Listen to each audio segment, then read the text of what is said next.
There's a secret door. The airfield just ahead. We'll make it. Quick, Joyce. Okay, Chuck. All right, we're safe here for a moment. Mud has the engine idling. Let's look at that piece of paper. Here it is. But it has writing on it. And there's a drawing. Great Scott, do you know what this is? What is it, Captain Midnight? It's a formula for the death ray. Quick, you two. We're taking off at once.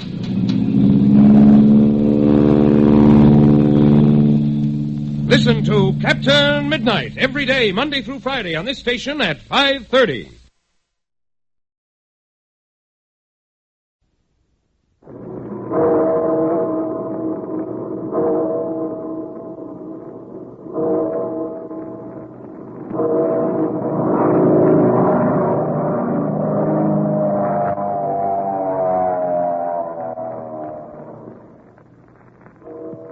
The Skelly Oil Company presents Captain Midnight.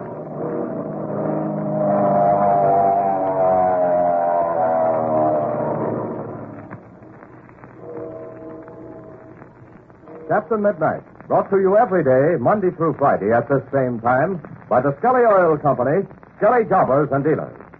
Say, how does your motor sound when you try to start it on these frosty mornings? Does it sometimes sound like this?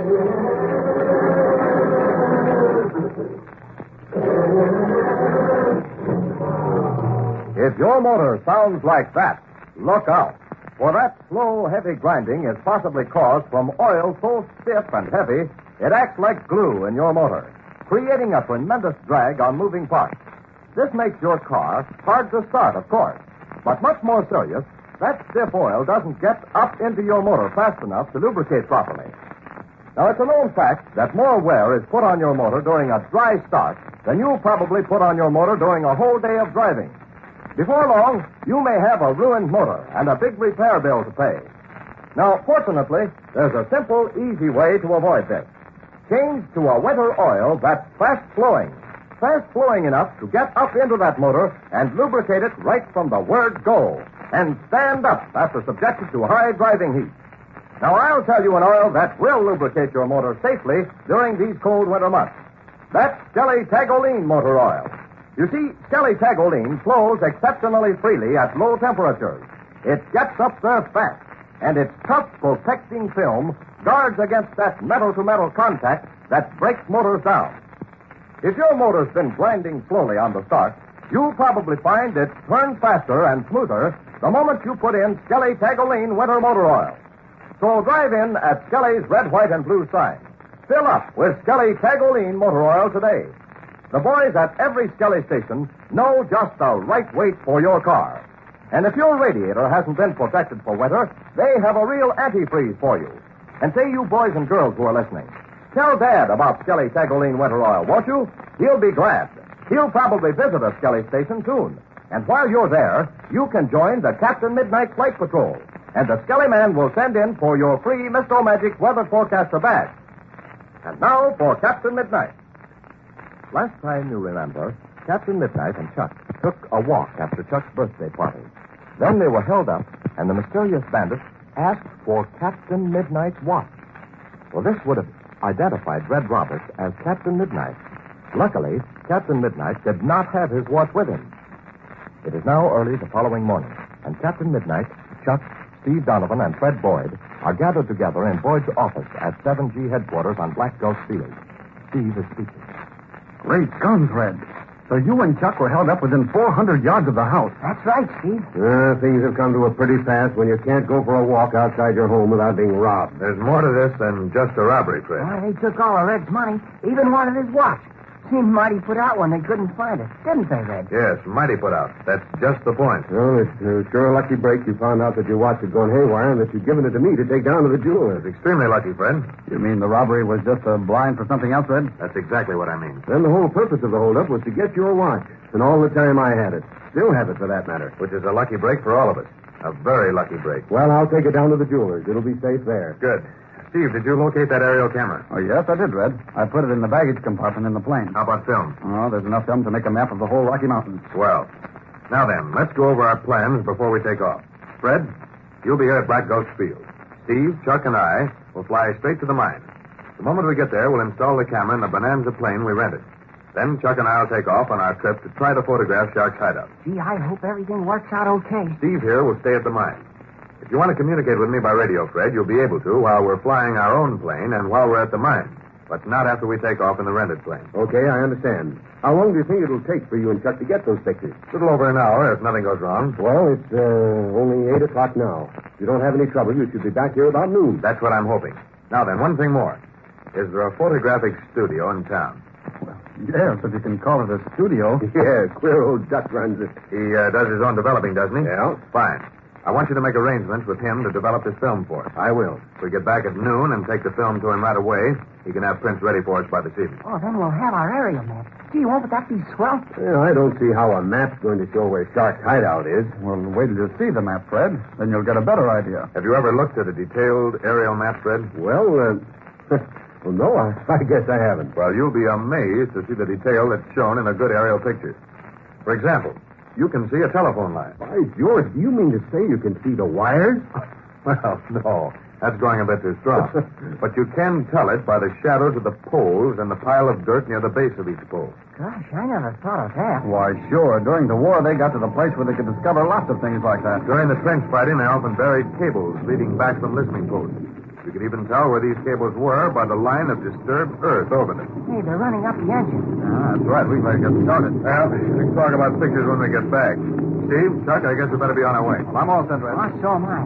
Boy, have I got my fingers crossed. Well, good luck, boys, and I'll see you about noon. So long. So long, Fred. Yeah, so long, Fred. Say, Red, I'm going into the hangar a minute. I'll meet you at the ship. Right you are, Steve. Hey, Red, I've been thinking.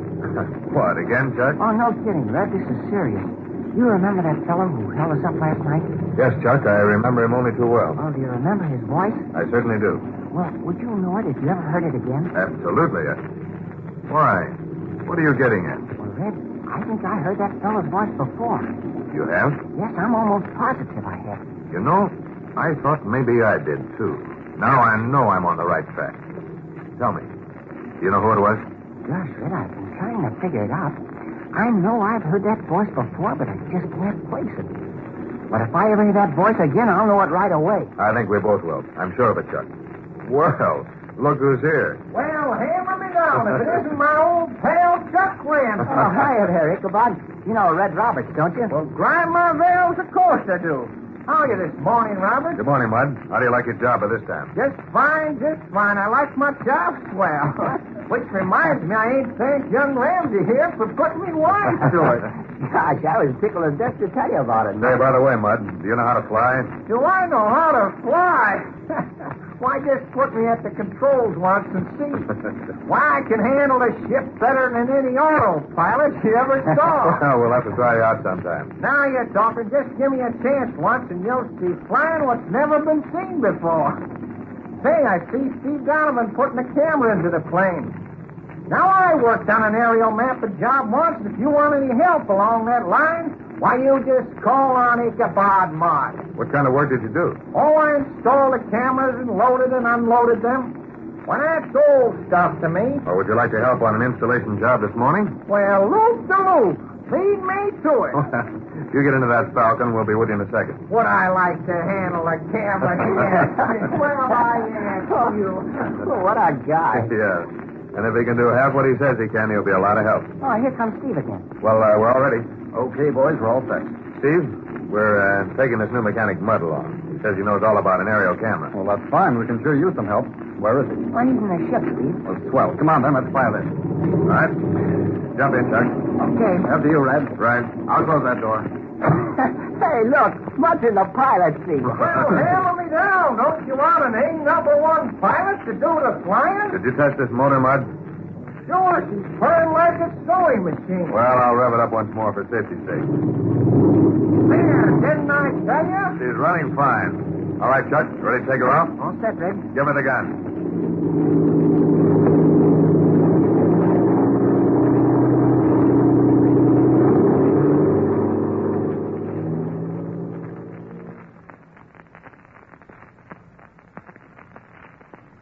After a short flight, Captain Midnight and his friends are near their destination. Well, boys. We're almost there. Oh, I remember, Steve. Just over that bridge. What about it, Chuck? You think you can land the ship all right? Sure, I think so, Red. Can I try it? Well, hammer me down. I don't see no place to land. And there it is, Mud, right down there. Don't you see it? Sure, I see the mining camp, and I see a stretch of ground about as big as the counter in Ma Donovan's restaurant. Say, you're not going to try to take this plane down there, are you? Of course we are, Ichabod. What did you think we came up here for? Well, prime my valve. I thought you said you were a pilot, Mud, so you shouldn't be scared. Well, sure, I'm a pilot, but I didn't calculate on anybody landing a ship in somebody's mess hall. Watch it now, Chuck. Better start your glide. Just getting ready to now, Red. This is a ticklish place to get into, Chuck, so watch your step. I will. Any guy that can get in and out of Hero Cake and land in a cellar and then fly out again. This will be a good test of your ability, Chuck. Which way are you going to land, Chuck? I figured I'd land on the runway from north to south. That's right, but you're headed west right now. Yeah, here's how I thought I'd do it. I'll keep in my glide straight ahead until I'm about 50 feet off the ground. Then I'll turn to the left, side slipping as I turn. Then I'll set her down. Good work, Chuck. You know more about flying than I thought. Steve taught me all I know. He says that the only way to get into a small field is by side slipping. Jumping behind us for Chuck. I don't think you're going to make it. Yes, I am. Watch this side slip now. Start getting your tail down, Chuck. If your wheels don't touch at the edge of the runway, Chuck, you're going to... I'll make it. Here go the flaps down Hold now. it steady. Hey, we'll overshoot and fall down that mountainside. Keep your shirt on, Mud, and shut up. Hold it now, Chuck. Steady. There, that's it. Here we are. Great guns, Chuck. That was a nice job. Just as good as I could have done. I guess I'm improving, huh, Steve? I'll say you are, Chuck. You're going to earn your wings pretty soon. Watch it, Chuck. We're getting near the end of this runway. You'll have to use your brakes. Yeah, jumping Jimmy, use those brakes, Chuck. Look at that ravine ahead, right at 500 cc. Hold tight now. Here go the brakes. Oh, say, fine work, Chuck. Now, turn around and taxi over around in front of the office. Right you are. Well, hammer me down if old Mr. Barney's back on the ground again.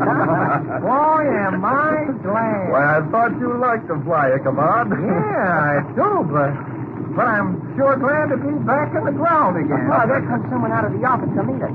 Yeah, it looks like Mr. Carson, the mine man. Ah, that's who it is, all right. Well, here we are, fellas. Can I cut the motor? No, Chuck. Shut the gas off and let it die gradually. That's always easier on the engine. Okay, Red. Gas is off. Hey, what's the matter with that guy, Carson? Something's wrong with him at that. Look, he's pointing up at the sky. Well, clean my carbon. Look up there, fellas. Great guns, I see it. Look, Red, a black-winged plane. A black-winged plane? That can mean only one thing. One of Shark's planes has been following us.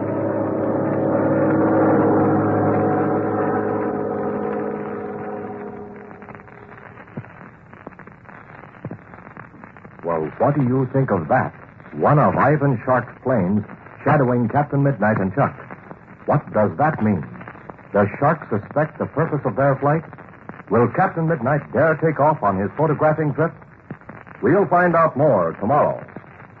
And now, remember, your car will start faster if you change to winter oil at once. Even more important, your motor will be safer when it's protected by a real winter oil. An oil specially made to flow freely at low temperatures and stand up when subjected to high driving heat. Remember this, too. Jelly Tagoline winter oil is the oil to change to. It's amazingly fast-flowing, rushes to every part of your motor the minute you step on the starter. Jelly Tagoline keeps your motor safe.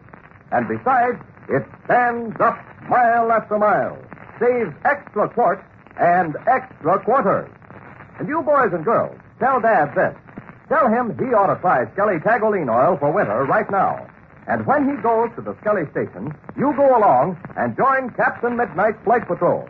It doesn't cost you a penny to join. And the Skelly man will send into headquarters for a free Mr. Magic Weather Forecaster badge for you. And listen tomorrow, same time, same station, for further adventures of Captain Midnight. Brought to you by the Skelly Oil Company, Skelly Jobbers and Dealers. Will Captain Midnight and Chuck dare to take off on the photographing flight? Be sure to listen.